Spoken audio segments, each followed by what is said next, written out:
નથી. આમ અચાનક યોજાયેલી આ કથા આમ ઉગતા વાર લાગે,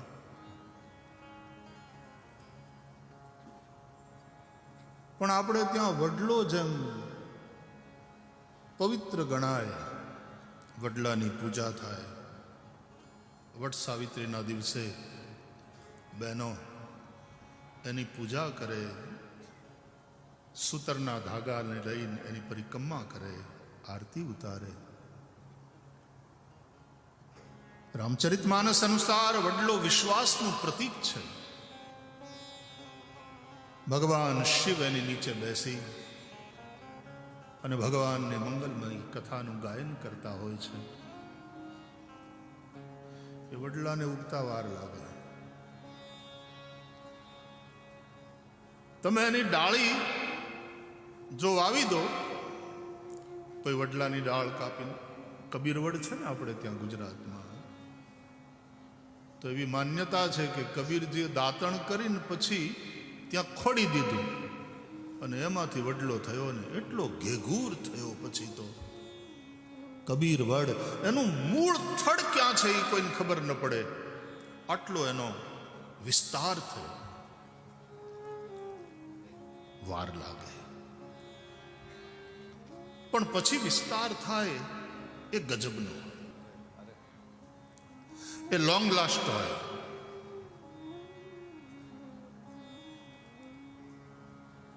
અને જેમ વડલો અને પીપળો પવિત્ર છે, પૂજનીય છે,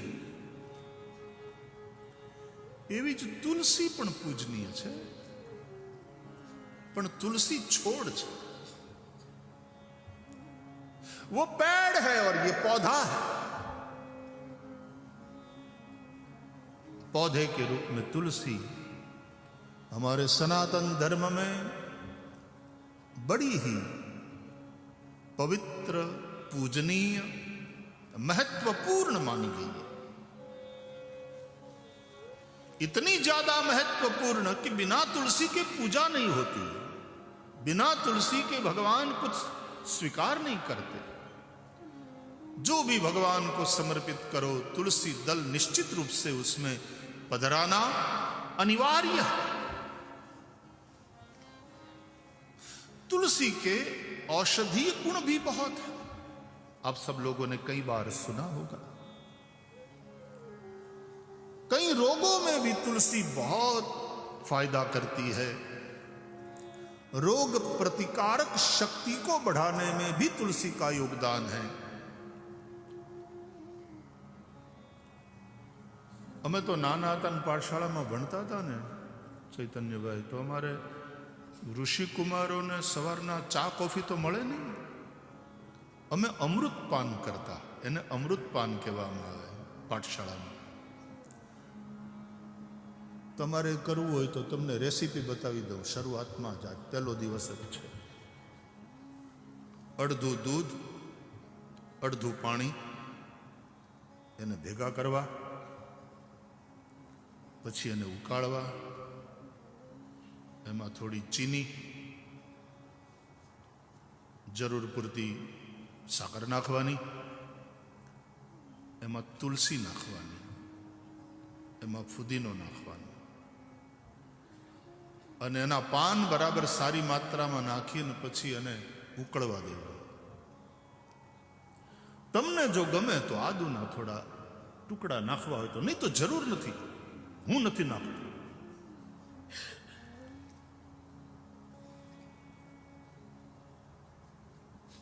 અને એ બધું ઉકળી જાય પછી એને ગાળી લેવાનું, જેમ તમે ચા ગાળો છો એમ. એ પીજો. એને અમે અમૃતપાન કહેતા. પછી એનું નામ પડ્યું ઉકાળો. જ્યારથી હૈયા ઉકાળા ચાલુ થયા, ઉકાળો.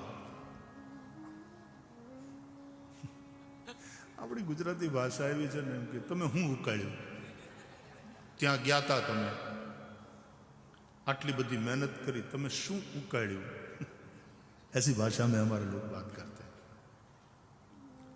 એટલે ઉકાળો શબ્દ મને બહુ ગમતો નથી, અમૃતપાન એ બરાબર. એટલે અમે પાઠશાળામાં અમૃતપાન કરતા, હજી હું લઉં છું, આરોગ્ય માટે બહુ સારું. તો તુલસી કી બડી મહિમા. પૌધા વડલાને જેટલી વાર લાગે એટલી વાર તુલસીને ઉગતા ન લાગે, પણ વડલો જેટલું ટકે એટલી તુલસી ટકે નહીં. આપણે ત્યાં તુલસીનો છોડ કરમાઈ જાય એટલે ભક્તિ માર્ગીય દુનિયામાં એના માટેનો શબ્દ પ્રયોગ છે કે તુલસી વન વયા ગયા, વન જતા રહે. પણ એની મંજરી ખરી હોય ને ત્યાં એના, એટલે એના બીજ પડ્યા હોય, નવા નવા નવા છોડવા ઉભા થાય. મારે સાંદીપનીની ભૂમિને લીમડા, પીપળા, વડલા, બીલી અને તુલસી બહુ ફાવે. એમાં શ્રી હરિ બિરાજે છે મંદિરમાં એટલે ચારે બાજુ તુલસી ખૂબ. મહાદેવ છે એટલે બીલીના ઝાડ પણ ખૂબ. મારે કેવું છે કે વડલાને વાર લાગે, પીપળાને વાર લાગે, તુલસીને એટલી વાર ન લાગે, એ તરત ઉગે, પણ એટલી જ પવિત્ર. એમાં કથા તુલસીની જેમ ઉગી છે.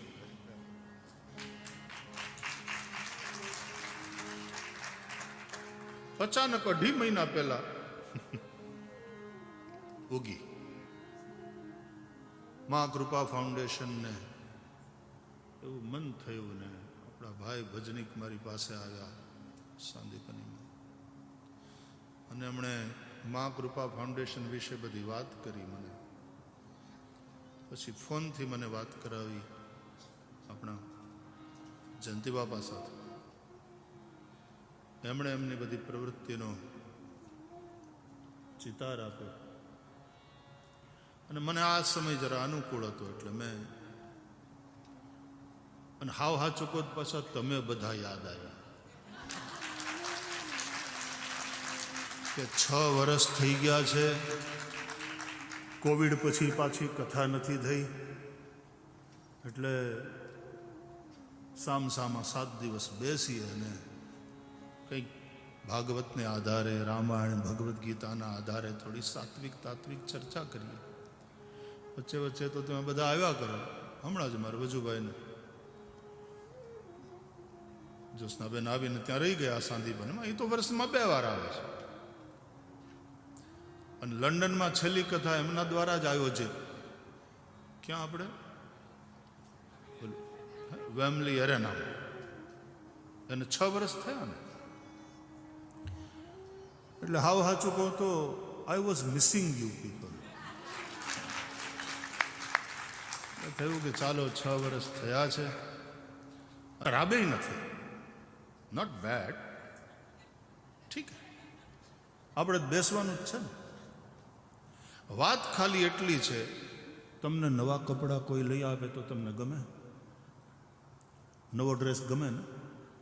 નવી સાડી ગમે? નવો સૂટ કોઈ લઈ આવી આપે તો ગમે?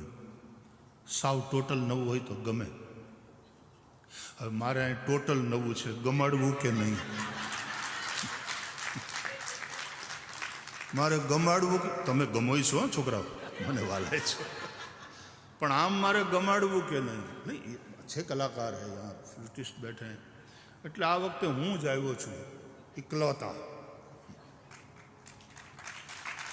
અથવા તો હું જ એકલો પહોંચ્યો છું, પહોંચી શક્યો છું. ઓલા આમ હિમાડે રાહ જોવે છે, કંઈક આવશે તો આવશે, નહીં આવે તો હરી હરી.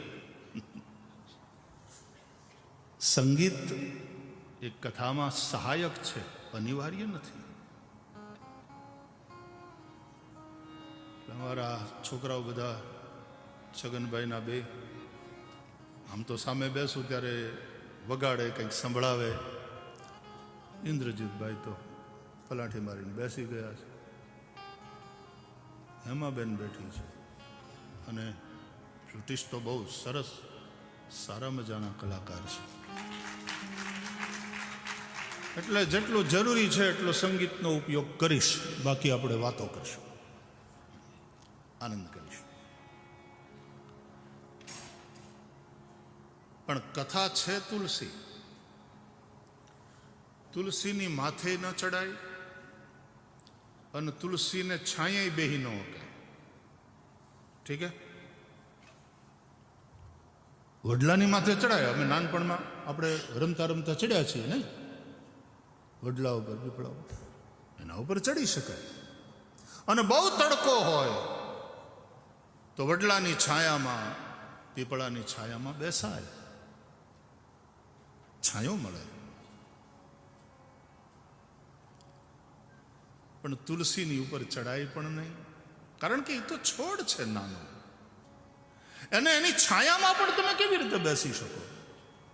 પણ છતાંય તુલસી વગરનું કોઈ આંગણું ના હોય. કોઈ વૈષ્ણવનું, કોઈ સનાતની હિન્દુનું આંગણું તુલસી વગરનું ના હોય. કારણ કે તુલસી વગર પૂજા અર્ચના ભગવાન નારાયણની, ભગવાન વિષ્ણુની થઈ જ ના શકે.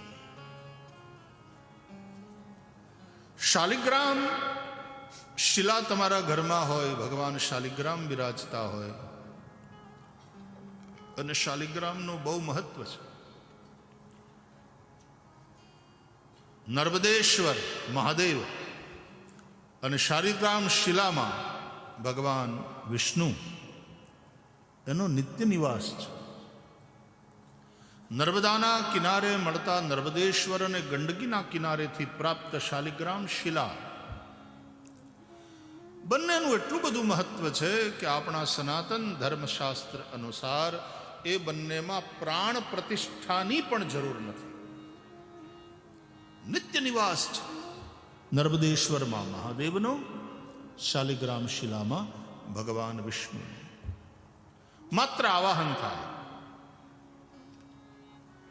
અને એ બંનેના સ્પર્શ માત્રથી, સ્પર્શના અધિકારમાં પણ પાછી પાત્રતાનો વિચાર છે, પણ સ્પર્શ માત્રથી પાપનો નાશ, એવું કહેવાય.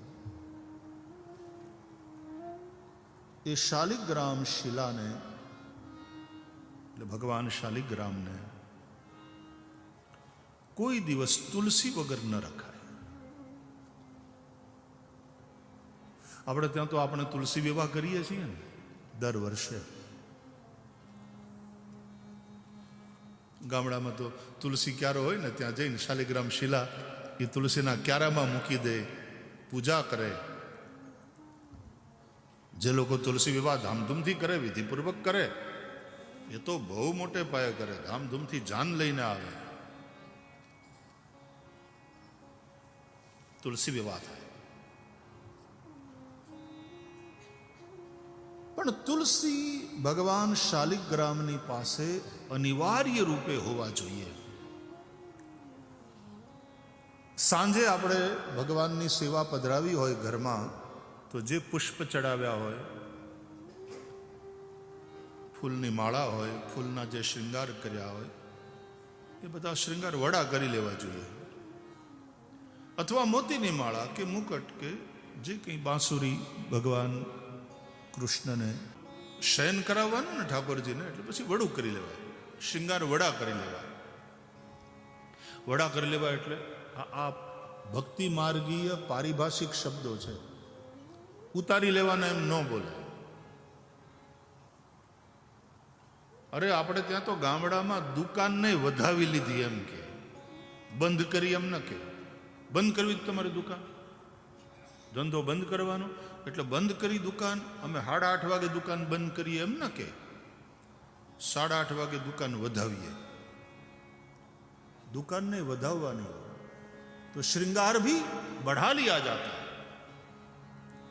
અને બધા શ્રૃંગાર તમે